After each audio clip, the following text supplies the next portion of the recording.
Hey guys, so quick video for you on how you can connect your HP laptop to your TV. So it's super simple.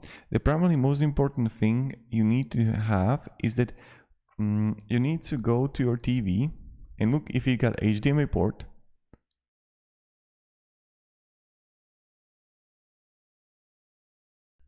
And when you're gonna see it got HDMI port, it's going to look like this. And what you need to do is you need to locate if your laptop, the HP laptop, got HDMI port. So here it is, for example, it's going to probably maybe on the left side. And then you just need to have HDMI cable that you would connect the HDMI laptop with your HDMI TV through the HP laptop, right?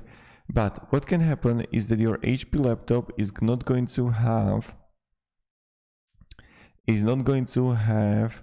HDMI. Then primarily you need to have, for example, adapter that it's go like USB-C to HDMI, and here you would connect HDMI cable to your TV.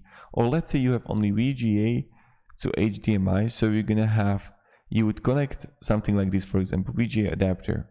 So you're going to connect the VGA to your laptop and cable to the TV, or you're going to connect TV HP laptop to the HDMI adapter, and then the HDMI would go to the TV. So you're going to have the VGA cable to the adapter, and the adapter goes to the TV. And then you just have to set up some settings in your television where you're going to configure it.